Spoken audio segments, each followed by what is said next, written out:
ನಮಸ್ಕಾರ. ಛಂದಸ್ಸಿನ ಮೂಲಾರ್ಥವನ್ನು ನೋಡೋಣ. ಛಂದಸ್ಸು ಮೂಲತಃ ಸಂಸ್ಕೃತ ಭಾಷೆಯ ಶಬ್ದ. ಸಂಸ್ಕೃತ ಭಾಷೆಯಲ್ಲಿ ಮಾತ್ರವಲ್ಲದೆ ಎಲ್ಲ ಭಾಷೆಗಳಲ್ಲೂ ಧಾತು ಅಂತ ಇರುತ್ತದೆ. ಧಾತು ಅನ್ನುವುದು ಯಾವುದೇ ಶಬ್ದದ ಮೂಲ ರೂಪ. ಆ ಮೂಲ ರೂಪದಿಂದ ನಾವು ಶಬ್ದವನ್ನು ಬೆಳೆಸ್ತೀವಿ. ಕ್ರಿಯಾಪದ, ನಾಮಪದ ಹೀಗೆಲ್ಲ ಬೆಳೀತಾ ಹೋಗುತ್ತದೆ. ಈ ಛಂದಸ್ಸು ಅನ್ನುವ ನಾಮಪದ ಮೂಲಭೂತವಾಗಿ ಛದ, ಛದಿ, ಆಹ್ಲಾದೆ, ಆಚ್ಛಾದನೆ, ಆನಂದೆ ಮೊದಲಾದ ಆವರಣೆ ಇತ್ಯಾದಿ ಅರ್ಥಗಳಿವೆ. ಆಚ್ಛಾದನೆ ಅಂದ್ರೆ ಒಂದನ್ನ ಆವರಿಸುವಂಥದ್ದು, ಆವರಣೆ ಅಂತದ್ದು ಮುಚ್ಚುವಂಥದ್ದು, ಆಹ್ಲಾದನೆ ಅಂದ್ರೆ ಒಂದು ಸಂತೋಷ ಪಡಿಸುವಂಥದ್ದು. ಈ ಎಲ್ಲ ಅರ್ಥಗಳು ಛಂದಸ್ಸಲ್ಲಿವೆ. ಅಂದ್ರೆ ಛಂದಸ್ಸು ಒಂದನ್ನ ಮರೆ ಮಾಡುತ್ತದೆ ಅಂತ. ಯಾವುದನ್ನು ಮರೆ ಮಾಡುತ್ತದೆ ಅಂದರೆ ಕೊರತೆಯನ್ನ ಮರೆ ಮಾಡುತ್ತದೆ ಅಂತ ತಾತ್ಪರ್ಯ.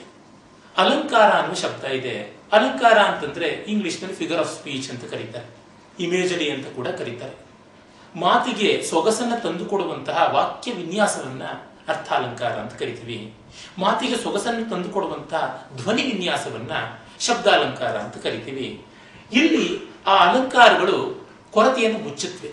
ಅಲಂಕಾರ, ಇನ್ನು ಸಾಕು ಮಾಡು, ಇನ್ನೇನು ಮಾಡಬೇಕಾಗಿಲ್ಲ, ನೋ ಮೋರ್ ರಿಫೈನ್ಮೆಂಟ್ ಅನ್ನುವಂಥದ್ದು ನಮಗೆ ಅಲಂಕಾರದ ಉದ್ದೇಶ. ಛಂದಸ್ಸಿನದಾದ್ರೂ ಅದೇನೆ ಕೊರತೆಯನ್ನ ಮರೆ ಮಾಡತಕ್ಕಂಥದ್ದು. ಒಂದು ಉದಾಹರಣೆಗೆ ನೋಡಿ, ನಾನು ಮನೆಗೆ ಬರ್ತಾ ಇದ್ದೆ, ಆವಾಗ ಜೋರಾಗಿ ಮಳೆ ಬಂತು ಅನ್ನುವಂಥ ಈ ಗದ್ಯದಲ್ಲಿ ಅಂತ ದೊಡ್ಡ ಸ್ವಾರಸ್ಯ ಕಾಣಲ್ಲ. ನಾನು ಮನೆಗೆ ಬರುತ್ತಲಿದ್ದೆ, ಮಳೆಯು ಜೋರು ಬರುತ್ತಲಿತ್ತು ಅಂದ್ರೆ ಏನೋ ಒಂದು ಸೊಗಸಿದೆ ಅಂತ ಅರ್ಥ ಆಗ್ಬಿಡುತ್ತೆ. ಇನ್ನೇನು ಬೇಕಾಗಿಲ್ಲ. ಗೋವಿನ ಹಾಡನ್ನು ನೋಡಿದ್ರೆ ನಮಗೆ ಗೊತ್ತಾಗುತ್ತೆ. ಅಮ್ಮ ನೀನು ಹೋಗಲೇಕೆ, ಎನ್ನ ಬಿಟ್ಟು ಸಾಗಲೇಕೆ ಅಂತಂದ್ರೆ, ಅಮ್ಮ ನೀನು ನನ್ನ ಬಿಟ್ಟು ಯಾಕೆ ಹೋಗ್ತೀಯಾ, ಇಲ್ಲೇ ಇರು ಅಂತನ್ನುವ ಆ ಕರುವಿನ ಮಾತು ಎಷ್ಟು ಸೊಗಸಾಗಿ, ಅಮ್ಮ ನೀನು ಹೋಗಲೇಕೆ, ನನ್ನ ಬಿಟ್ಟು ಸಾಗಲೇಕೆ ಅಂದ್ರೆ 3-4 ಮಾತ್ರೆಗಳ ಹಾಗೆ ಅದರ ಒಂದು ಲಯ, ಸೊಗಸಾದ ಆ ಒಂದು ಮಿಶ್ರ ಲಯ, ಭಾಮಿನಿ ಲಯ ಅಂತ ಕರೀತಾರೆ. ಆ ವಿವರಗಳನ್ನು ಮುಂದೆ ನೋಡೋಣ. ಅಲ್ಲಿ ಕಾಣಿಸ್ಕೊಳ್ಳೋದು ಸೊಗಸು ಅಂದ್ರೆ ನುಡಿಗೆ ಬಂದು ಒದಗುವಂತಹ ಕೊರತೆಗಳನ್ನ ತುಂಬಿಕೊಳ್ಳೋದಕ್ಕೆ ಇರುವಂತಹ 2 ಮುಖ್ಯ ವಿಧಾನಗಳು. ಒಂದು ಅಲಂಕಾರ, ಮತ್ತೊಂದು ಛಂದಸ್ಸು. ಅಲಂಕಾರ ಅರ್ಥಕ್ಕೆ ಸಂಬಂಧಪಟ್ಟರೆ, ಛಂದಸ್ಸು ಶಬ್ದಕ್ಕೆ ಸಂಬಂಧಪಟ್ಟಿದೆ. One is of sound and the other is of sense.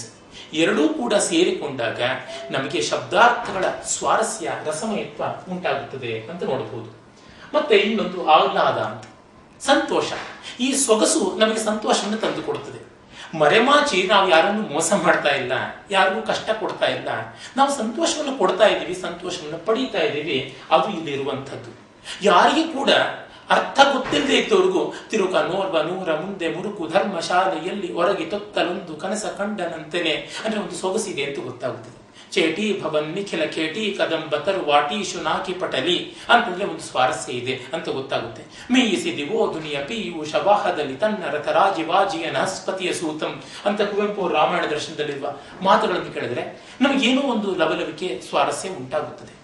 ಇದರೊಳ್ ಶ್ವೇತಾತಪತ್ರ ಸ್ಥಗಿತ ದಶ ದಿಶಾ ಮಂಡಲಂ ರಾಜಚಕ್ರಂ ಪುದಿದ ಅಳ್ಕಾಡಿತ್ತು ಅಂತ ಪಂಪ ಹೇಳಿದಾಗ ಒಂದು ವೀರೋಚಿತವಾದದ್ದು ನಡೆಯುತ್ತೆ ಅಂತ ಗೊತ್ತಾಗುತ್ತದೆ.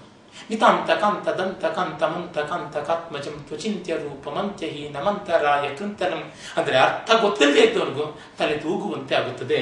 ಈ ಆಹ್ಲಾದ ಗುಣ ಬೇಕು. ಕಲೆಗೆ ಆಕರ್ಷಣೆಯ ಗುಣ ತುಂಬಾ ಮುಖ್ಯ.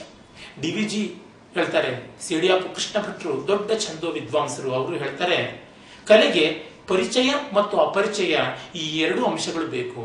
ಪರಿಚಿತಾಂಶದಿಂದ ಪ್ರೀತಿ, ಅಪರಿಚಿತಾಂಶದಿಂದ ಕುತೂಹಲ. ಈ 2ರಿಂದ ನಮಗೆ ಬೆಳೆಯುವಂಥದ್ದು ಕಲೆಯ ಆಸಕ್ತಿ ಅಂತ. ನೋನ್ ಟು ಅನ್ನೋನ್, ಪರಿಚಯ ಇಸ್ ಎ ನೋನ್ ಫ್ಯಾಕ್ಟರ್, ಮತ್ತೆ ಕುತೂಹಲ is for the unknown factor. ತುಂಬಾ ಎಲ್ಲ ಗೊತ್ತಿದೆ ಅಂದ್ರೆ ನಮಗೆ ಉದಾಸೀನ ಆಗ್ಬಿಡುತ್ತೆ. ಎಲ್ಲ ಪರಿಚಯ ಅಂದ್ರೆ there is nothing to solve the problem ಅಂತ. ಎಲ್ಲ ಅಪರಿಚಯ ಅಂದ್ರೆ there is nothing which can be solved ಅಂತ. ಈ ಪರಿಚಿತ ಅಪರಿಚಿತಾಂಶಗಳ ಹದ ಅದು ಕಲೆಯ ಸ್ವಾರಸ್ಯ. ಇದು ನಮಗೆ ಗೊತ್ತಾಗುವಂಥದ್ದು ಈ ಆಹ್ಲಾದ ಮತ್ತು ಆಚ್ಛಾದಗಳಿಂದ. ಛಂದಸ್ಸಿಗೆ ಮೊದಲಿಗೆ ಮೂಲಭೂತವಾಗಿ ಬೇಕಾಗಿರುವಂತಹ ಕೆಲವೊಂದು ಪರಿಭಾಷೆಗಳನ್ನು ನೋಡೋಣ. ಪರಿಭಾಷೆ ಅಂತಂದ್ರೆ ಟೆಕ್ನಿಕಲ್ ಟರ್ಮ್ಸ್.